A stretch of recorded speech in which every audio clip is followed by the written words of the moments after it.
नमस्कार। YouTube channel maths era and civil engineering by R P. Vyas से मैं आर.पी. व्यास BTech कर रहे उन सभी विद्यार्थियों का हार्दिक स्वागत करता हूं जिनको अप्लाइड मैकेनिक्स सब्जेक्ट में एग्ज़ाम देना है या जिनके इस पेपर के अंदर ड्यू है या बैक लगी हुई है। तो मैंने पिछले वीडियो में सेंटर ऑफ ग्रेविटी शुरुआत की थी और एक फॉर्मूला डिराइव किया था कि ट्रायंगल जो होता है उसकी जो सेंटर ऑफ ग्रेविटी होती है या जो सेंट्रोइड होता है वो उसके बेस से h/3 पर होता है। h उसकी ट्रायंगल की हाइट है।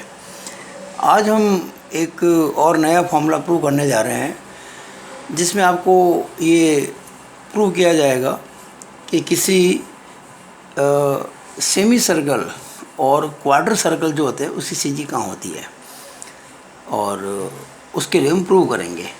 तो जैसा कि आप जानते हैं, अच्छी तरह से आपको ये बात पता है कि ये जैसे एक सेमी सर्कल है अर्धवृत्त, तो ये इसकी लाइन ऑफ सिमेट्री है, यानी ये ऐसी लाइन है जो इसके दो ऐसे पार्ट्स करती है जो बिल्कुल कॉन्ग्रुएंट हैं। यानी अगर मैं इस लाइन के रेस्पेक्ट में इसको मोड़ दूं तो पूरा पूरा ढक लेगा। और आप जानते हैं कि किसी भी प्लेन फिगर की जो सीजी होती है उसकी किसी लाइन ऑफ सिमेट्री पर अगर वो अवेलेबल है तो लाइन ऑफ सिमेट्री होना ज़रूरी नहीं है।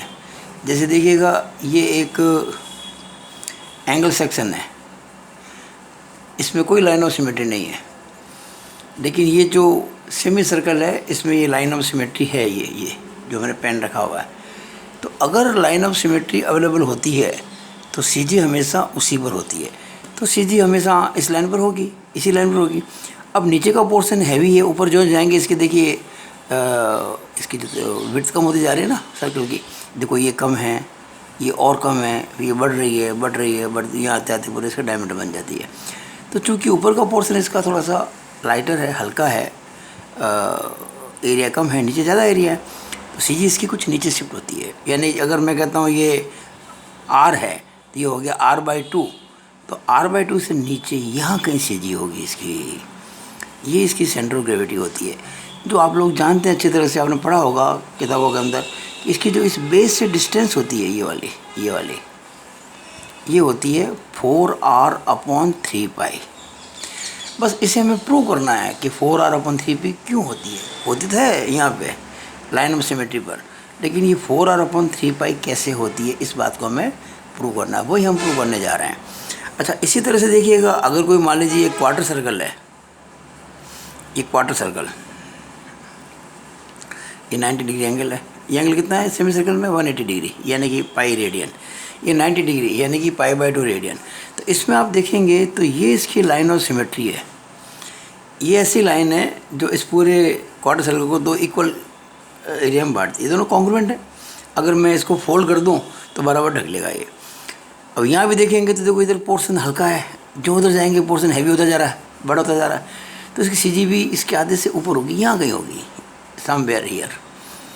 अब आपको पता है कि ये जो सीजी होती है यहाँ से, ये होती है 4r/3π, और यहाँ से भी होती है ये 4r/3π।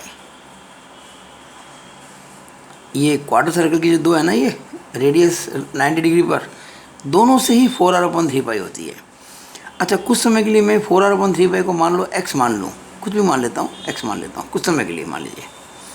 इसका मतलब ये भी x है और ये भी x है, तो ये कितना हो जाएगा? देखिए ये डिस्टेंस ये हो जाएगी √x² + x², √x² + x², यानी कि √2x², यानी कि √2 × x, यानी कि √2 × 4r/3π। तो अगर क्वार्टर सर्कल है, ये क्वार्टर सर्कल है ना, चौथाई सर्कल, तो ये इसका सेंटर है। तो सेंटर से जो दूरी होती है इसकी सीजी की, ये वाली, ये √2 × 4r/3π होती है। यहाँ इसका जो बेस है, ये सेमी सर्कल में जो बेस है ना, बेस से होती है 4r/3π पे।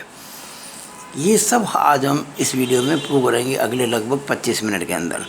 तो आप इस वीडियो को अब से लेकर आखिर तक बराबर देखेंगे तो आपको बहुत कुछ समझ में आएगा।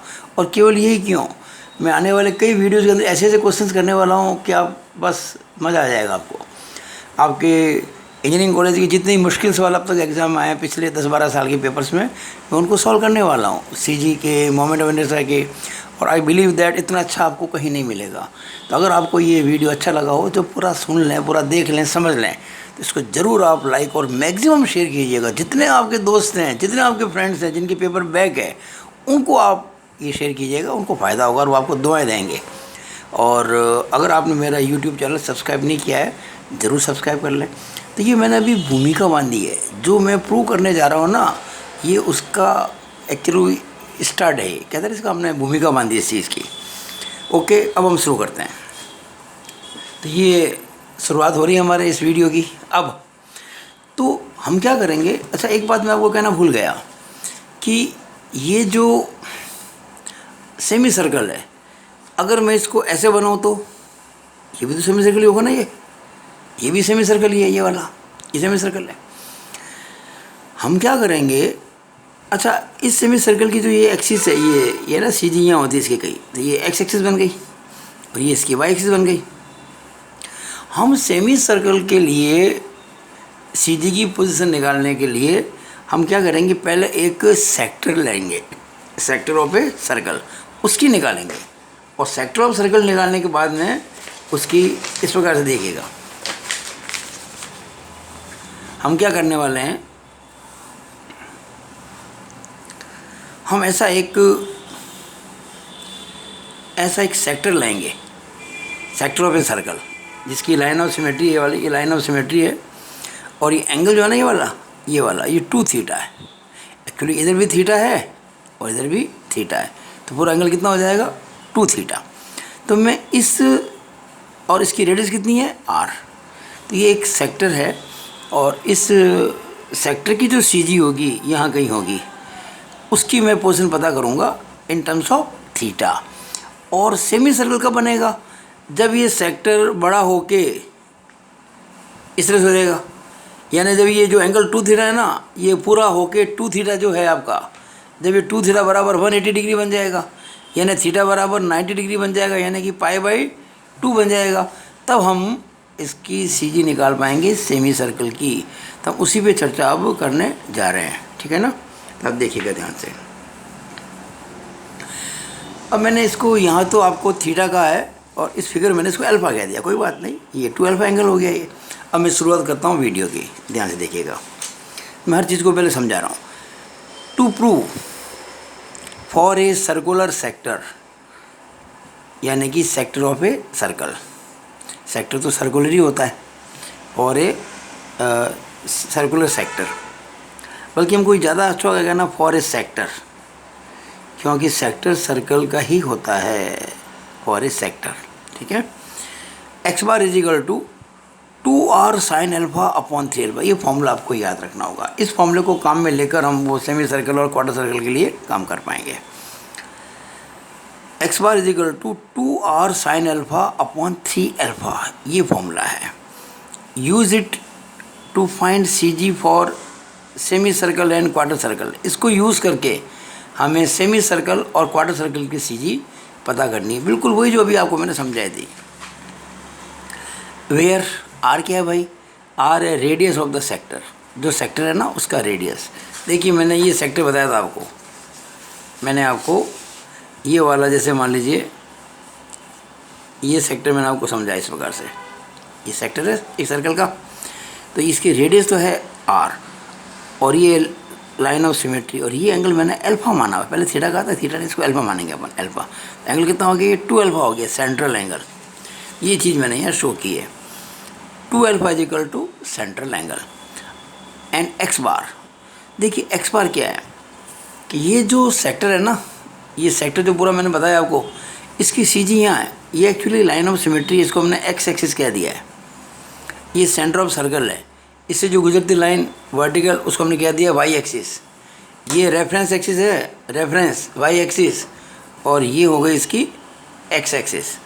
और ये पूरा आपके एक सेक्टर है जिसका जो सेंट्रल एंगल कितना है 2 अल्फा, अल्फ़ा ऊपर अल्फ़ा नीचे।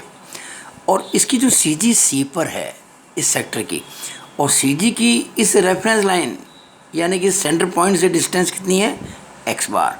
और एक्स बार मुझको प्रूव करनी है कि 2r sine alpha upon 3 alpha, x bar हमको प्रूव करना है।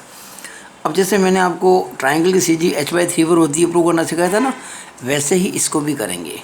वहाँ भी मैंने एक एलिमेंट्री स्ट्रिप ली थी, यहाँ भी हम एक एलिमेंट्री स्ट्रिप लेंगे। तो ये एलिमेंट्री स्ट्रिप देखिए ये है, अब दिख रही है, ये मैंने जो इसको हैचिंग कर रखा है यहाँ पे। तो ये क्या, देखिए मैंने इस सेंटर पॉइंट से एक लाइन खींची है OA, और इससे बहुत छोटे एंगल पर एक खींची है OB। तो ये OAB जो है, OAB ये एक एलिमेंट्री स्ट्रिप है इन द सेक्टर। अब जो AB है, हालांकि ये एक कर्व है लेकिन इतना छोटा है कि इसको अपन स्ट्रेट लाइन मान सकते हैं, और ये बन जाएगा राइट एंगल ट्राइंगल। इसकी बात मैं भी करूँगा थोड़ी देर में। अब ये जो एलिमेंट्री स्ट्रिप है, इसकी सी जी मान लीजिए ये C डैश है, इसकी सी जी C डैश है, और इसकी जो डिस्टेंस है यहाँ से सेंटर से, वो मैंने x मान ली है। यानी x तो सी जी है इस एलिमेंट्री स्ट्रिप की अलोंग x एक्सिस, और x बार जो सी जी है वो इस सेक्टर की अलोंग x एक्सिस। यानी ये दोनों जो मैंने डिस्टेंस बताई है x, एक तो बताई मैंने आपको x, एक तो मैंने बताई ये x, और एक मैंने बताई x बार। x बार किसकी है, पूरे सेक्टर की, जिसका सेंट्रल एंगल 12 है, और x किसकी है, इस एलिमेंट्री स्ट्रिप की। ठीक है ना। अब हम क्या करेंगे, पहले कोशिश करेंगे कि मैं इस एलिमेंट्री स्ट्रिप का एरिया निकालूं। अब एलिमेंट्री स्ट्रिप का एरिया कैसे निकालेंगे, देखिए आप इस चीज़ को।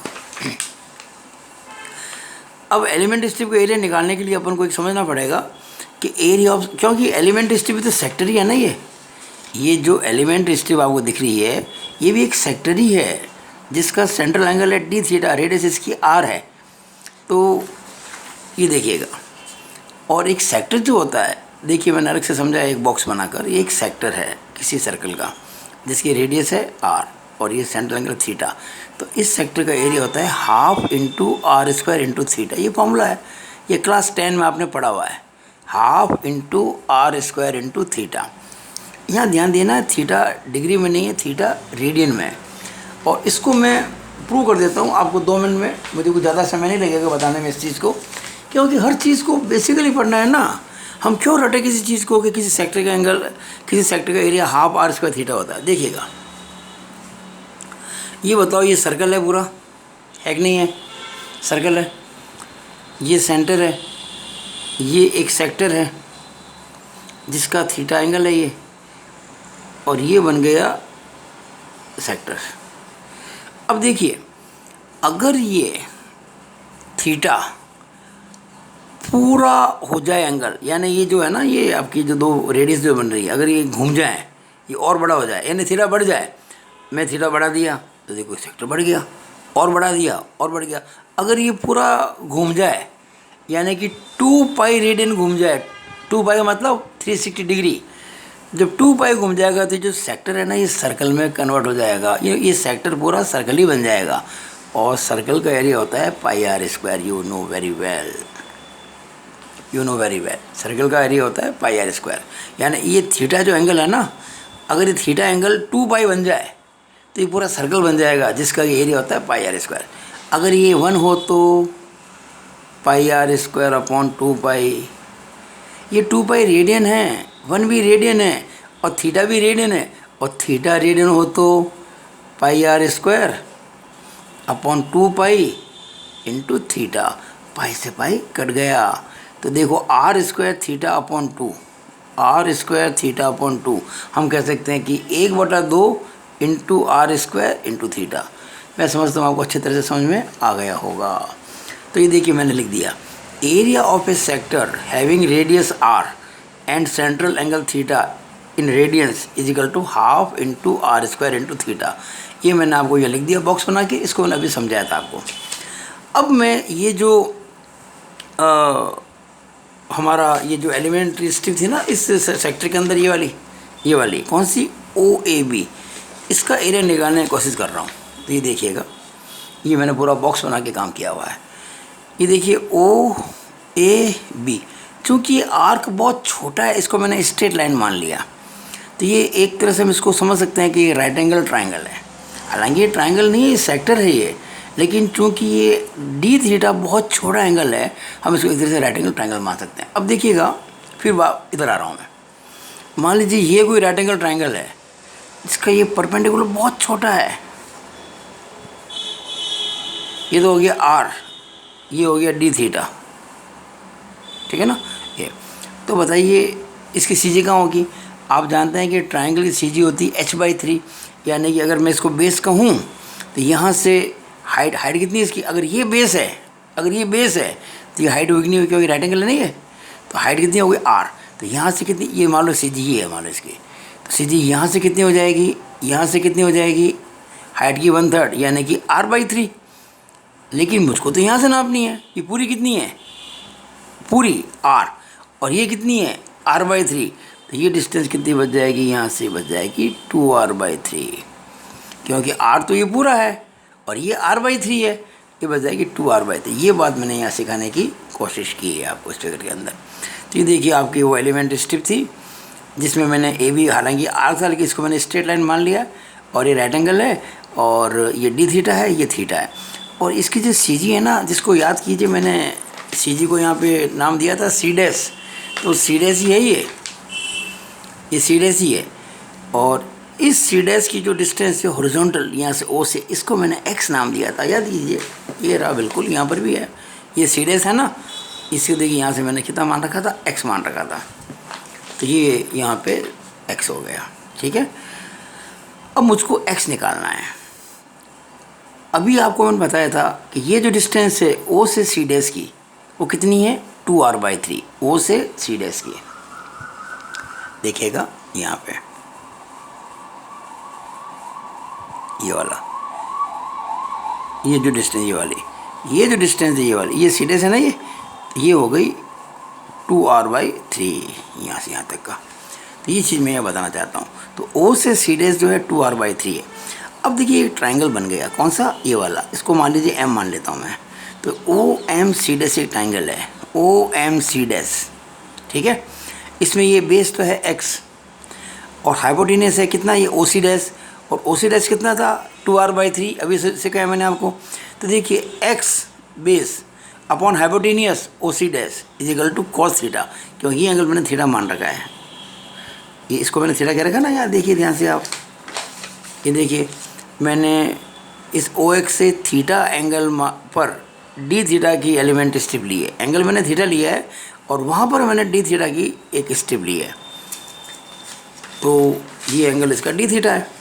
तो इसका मतलब ये हो गया कि बेस एक्स अपॉन ये ओ सी डैश बराबर कॉस थीटा। इसका मतलब एक्स कितना हो गया, O C dash into cos theta, O C dash कितना 2r/3 into cos theta, x हो गया। ये देखिए फाइनली एक्स आपका आ गया, कितना आ गया 2r/3 इंटू कॉस थीटा। बस यही तो हमें करना था, बाकी तो बहुत सिंपल है। अब तो सिंपल इंटीग्रेशन है, क्या करना, कुछ भी नहीं करना है। देखिएगा ध्यान से, मैं आपको पहले कह चुका था पिछली वीडियो के अंदर कि जब कभी हमें सी जी निकालनी होती है उस वक्त हमको ये मान के चलना पड़ता है कि जो एलिमेंट स्ट्रिप है ना, उसका निकालेंगे अपन एरिया का मोमेंट किसी बेस लाइन के अबाउट, और उसको करेंगे इंटीग्रल विद इन लिमिट्स, और वो जो होगा करने के बाद में पूरे एरिया की पूरा जो एरिया है ना उसका मोमेंट आ जाएगा बेस के अबाउट, और ऐसा करते ही आपको एक्स बार मिल जाएगा। हम क्या करेंगे, हम ये कहेंगे कि जो पूरा ये सेक्टर है इसके एरिया और उसकी सी जी की दूरी यानी कि एक्स बार इस ओ पॉइंट से इज इक्वल टू ये जो एलिमेंट्री स्ट्रिप है इसका एरिया इंटू इसकी सी जी की दूरी उसी पॉइंट से, उसका इंटीग्रेशन, और ऐसा करने से हमें एक्स बार मिल जाएगा। देखिए कैसे, देखिए क्या करेंगे। Now according to principle of moments, moment of area of sector about O, moment of area of sector about O, देखिएगा ये पूरा सेक्टर है, इसके एरिया का मोमेंट यानी एरिया मतलब पूरा एरिया उसका मोमेंट इस पॉइंट के अबाउट लेंगे, तो एरिया इंटू ये सी जी इसकी सी पर है ना, तो इस इंटू एक्स बार हो जाएगा। ये देखिएगा area of sector into x bar is equal to अब हम करेंगे इंटीग्रल किसका, moment of area of elementary strip about O का। अब एलिमेंट्री स्ट्रिप का जो एरिया है वो लेंगे, एरिया ऑफ एलिमेंट्री स्ट्रिप, और इनटू सी जी उसकी क्या थी, एक्स पे। अभी शिकायत मैंने आपको यहाँ पे, उसकी जो सी जी है ना यहाँ से एक्स दूरी पर है ये वाली, इंटू एक्स कर देंगे, और लिमिट क्या लगेगी, माइनस अल्फा से प्लस अल्फा। ध्यान दीजिएगा, ये जो आपका सेक्टर है पूरा सेक्टर, ये सेंट्रल एंगल इसका 2 अल्फा है, यानी अगर ये बेस लाइन ये माने ना तो यहाँ से अल्फा नीचे अल्फा ऊपर, तो ये अगर एक्स एक्सिस की जो पॉजिटिव डायरेक्शन है ना, जैसे नीचे एंगल कैसे नापा जाता है हमेशा क्लॉकवाइज नेगेटिव और एंटी क्लॉकवाइज पॉजिटिव, तो ये माइनस अल्फा से प्लस अल्फा करेंगे तो ये पूरा ये जो आपका है सेक्टर यहाँ से लेके यहाँ तक पूरा सेक्टर ये आ जाएगा। यह एंगल कितना है, ये क्लॉकवाइज माइनस अल्फा, और वो एंगल कितना है एंटी क्लॉकवाइज प्लस अल्फा, यानी कि माइनस अल्फा से प्लस अल्फा। तो ये देखिएगा माइनस अल्फा से प्लस अल्फा, ये माइनस अल्फा से प्लस अल्फा। अब एरिया ऑफ सेक्टर आप जानते हैं कि हाफ आर स्क्वायर थीटा होता है, अभी सिखाया मैंने आपको थोड़ी देर पहले। ये देखिए आप, ये देखिएगा कोई भी सेक्टर का एरिया क्या होता है, half into r square into theta. अब ये जो सेक्टर है आपका कौन सा वाला, ये पूरा वाला, ये जो सेक्टर आप देख रहे हैं पूरा ये वाला, ये सेक्टर जो आपको बताया, इसमें थीटा कितना है 2 अल्फा। हम कहते हैं ना सेंट्रल एंगल थीटा, इसमें ये थीटा जो 2 अल्फा है पूरा 2 अल्फा, और रेडियस इसकी आर ही है, तो क्या हो गया इसका area half into r square, और थीटा की जगह लिख दिया मैंने 2 alpha into x bar C G की दूरी बराबर माइनस अल्फा से प्लस अल्फा, ये लिमिट है ना वो ले ली। अब एरिया ऑफ एलिमेंट्री स्ट्रिप, ये अभी मैंने आपको प्रूव करके बताया था, half r square d theta elementary strip का एरिया। देखिएगा ये एलिमेंट्री स्ट्रिप जो है ये वाली, इसका जो सेंट्रल एंगल है वो डी थीटा है, रेडियस इसकी आर है, तो half r square d theta, ये एलिमेंट्री स्ट्रिप का एरिया हो गया half r square d theta. उसकी सी जी की जो दूरी है ओ से वो थी 2r/3 इंटू कॉस थीटा, ये तो हमने प्रूव किया था थोड़ी देर पहले बॉक्स बना के, x is equal to 2r/3 into cos theta. तो देखिए लिख दिया मैंने 2r/3 इंटू कॉस थीटा, बस अब तो सिंपल इंटीग्रेशन है। देखिएगा मैंने क्या किया है, यहाँ 2 से 2 कट गया, अच्छा यहाँ क्या होगा 2 से 2 जैसे कटेगा ना, तो फिर ये आपके R square into alpha into x bar बचेगा, R square into alpha into x bar बराबर, वहाँ देखिएगा हाफ आर स्क्वायर और 2r/3 दोनों कॉन्स्टेंट से सब मैंने बाहर निकाल दिया, 1/2r square 1/2 are square, 2r/3 2r/3 बाहर निकाल दिया, इंटीग्रल माइनस अल्फा से प्लस अल्फा, क्या बचा यहाँ कॉस थीटा, तो कॉस थीटा और डी थीटा। अब देखिएगा ये 2 से 2 कट गया, ठीक है ना, और इधर देखिएगा इक्वल टू इधर आर स्क्वायर है और इक्वल टू उधर भी आर स्क्वायर है, ये वाला, ये आर स्क्वायर से आर स्क्वायर कट गया, ठीक है। तो यहाँ क्या बच गया अल्फा इंटू एक्स बार, और यहाँ क्या बच गया, देखिए 2 तो कट गया इससे, आर स्क्वायर कट गया था इससे, तो ये आर बच गया, तो ये r/3 बच गया, r/3। और कॉस थीटा का जब आप करेंगे इंटीग्रल तो आएगा साइन थीटा वैल्यू, तो आप जानते हैं ना 12वीं क्लास में पढ़ लिया होगा आपने इंटीग्रल के अंदर, कॉस थीटा का with respect to theta integral होता है साइन थीटा, लिमिट क्या है माइनस अल्फा से प्लस अल्फा।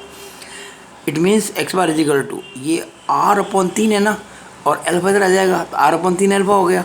हम अपर लिमिट लगाएंगे sine alpha, minus lower limit लगाएंगे माइनस अल्फा, तो साइन माइनस अल्फा, और आप जानते हैं माइनस माइनस प्लस हो जाएगा, तो उस केस में क्या हो जाएगा, एक्चुअली होता क्या है मैं बताऊँ आपको, हम थीटा को लिखेंगे यहाँ पे माइनस अल्फा, तो एक्चुअली वो साइन माइनस अल्फा होगा, ऐसे होगा, और साइन माइनस थीटा होता है माइनस साइन थीटा, यानी कि माइनस साइन अल्फा, ये मैंने यहाँ लिखा हुआ माइनस साइन अल्फा, और ये माइनस कर बार है ही, ये 2 लिमिट के बीच में लगाते हैं, माइनस माइनस प्लस हो जाएगा, तो sine alpha plus sine alpha कितना हो जाएगा 2 साइन अल्फा, तो क्या हो गया 2 आएगा ना, 2r sine alpha 2r sine alpha upon 3 alpha, ये हमारा फॉर्मूला डिराइव हो गया।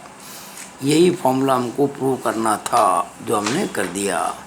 देखिएगा एक्चुअली इस फॉर्मूले को यूज़ करके ही हम वो 4r/3 को प्रूव कर पाएंगे। तो हमने कहा ना to prove for a sector x bar is equal to 2r sine alpha upon 3 alpha, तो ये सेक्टर था और इसका सेंट्रल एंगल 2 अल्फा था, सी थी, यहाँ से दूरी इसकी प्रूव कर दी हमने कितनी 2r sine alpha upon 3 alpha, ये प्रूव हो गया।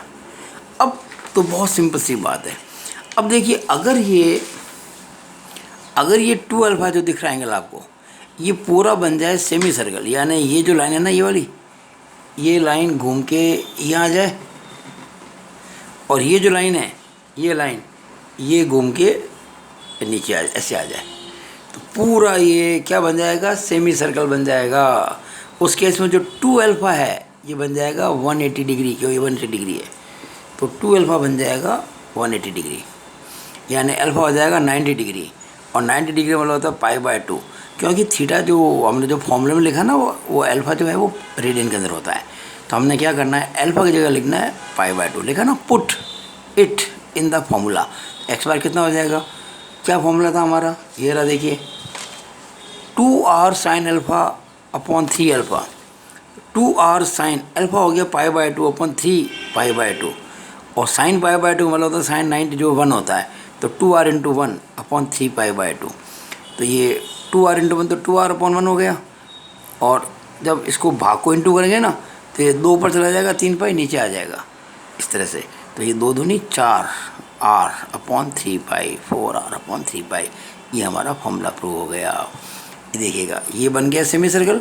वो जो आपका था ना एक सेक्टर जिसका सेंट्रल एंगल 2 अल्फ़ा था, वो बन गया सेमी सर्कल, ये एंगल है 180 डिग्री, और इसकी सीधी यहाँ हो गई, और ये होती है distance 4r upon 3 pi. Okay, now for quarter circle, quarter circle में एंगल कितना हो जाएगा, सेमी सर्कल में था 180 और क्वार्टर में कितना हो जाएगा 90 डिग्री, तो उस केस में क्या होगा 2 अल्फ़ा 90 बन जाएगा, और अल्फ़ा कितना बन जाएगा 45 डिग्री, यानी कि π/4। तो हम यहाँ π/4 पुट करेंगे उसी फॉर्मूले में, वही formula same, 2r sin alpha upon 3 alpha, तो 2r sin π/4 अपॉन 3 π/4, तो 2r 1/√2 अपॉन 3 π/4 सॉल्व करेंगे, तो ये √2 इंटू 4r अपॉन 3 पाई आ गया।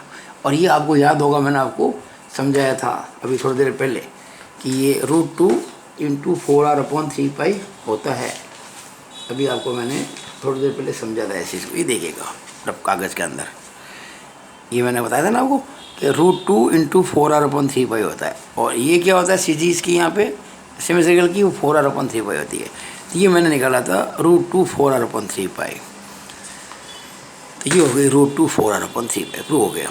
अब ये मैंने आपको याद होगा बताया था इसी फिगर के अंदर कि अगर ये मान लो मैंने कहा था इसको x मान लो, ये भी x हो जाएगा, तो ये हो जाएगा √x² यानी कि √2 इंटू एक्स, और वो √2 इंटू एक्स है, ये 4r अपॉन 3 पाई। यहाँ भी मैंने इसको प्रूव कर दिया, यहाँ दी, यहाँ मैंने इसको जैसे ये सी है ना इसकी, तो ये मैंने डाला परपेंडिकुलर इस रेडियस पर, और ये डाला परपेंडिकुलर इस रेडियस पर, ए और बी बराबर होंगे, ए और बी दोनों बराबर ही हैं सिमेट्री से। तो मैंने क्या है कि ए निकाल दिया। देखिए ध्यान से, ये एंगल 45 है, तो ए ये राइट एंगल है, तो ये हो गया आपके हाइपोटेनियस, ये एक्यूट एंगल सामने क्या हो गया परपेंडिकुलर, तो ए अपॉन एक्स बार, ए अपॉन एक्स बार परपेंडिकुलर अपॉन हाइपोटेनियस, ये होता है साइन 45 1/√2 होता है। तो क्या हो गया भाई, A upon x bar is equal to 1/√2, इसका बोल A equal to x bar into 1/√2, x bar क्या था √2 into 4r upon 3 pi into 1/√2, √2 cut गया, तो आ गया 4r अपॉन 3 पाई, यानी ये डिस्टेंस 4r अपॉन 3 पाई, यानी कि जो ये है ना क्वार्टर सर्कल, ये देखिएगा, ये क्वार्टर सर्कल इस तरह से, ये क्वार्टर सर्कल, यहाँ से भी 4r अपॉन 3 पाई और यहाँ से भी 4r अपॉन 3 पाई, ये आपको पहले मैं कह चुका था। तो ये भाई अपने वीडियो पूरा हो गया, और मैंने आपको अपनी बात पूरी समझा दी है, बहुत अच्छे से, बहुत शिद्दत से, और बहुत बेसिकली हर चीज़ को लेते हुए कि भाई इस सेक्टर का एरिया जो half into r² into theta क्यों होता है, इस बात को मैंने समझाया। ट्राइंगल CGH/3 लेके हमने कैसे सारे काम किए, तो मुझे आशा है कि आप इसको समझ गए होंगे, मुझे पूरी आशा है। और अगर आपको फिर भी समझ में नहीं आया तो आप वीडियो को बार बार आगे पीछे करके देखिएगा, आपको समझ में आएगा डेफिनेटली, है ना। फिर हम बाद में जब क्वेश्चन करेंगे तो इसको यूज़ करेंगे चीज़ों को। तो it is all over about this video. आपको मेरा ये वीडियो अच्छा लगा हो, ज़रूर इसको लाइक और शेयर करना ना भूलें, और मैक्सिमम दोस्तों को इसको भेजें तो उनको फ़ायदा होगा जिनके पेपर बैक है ये। It is all over about this video. Thank you.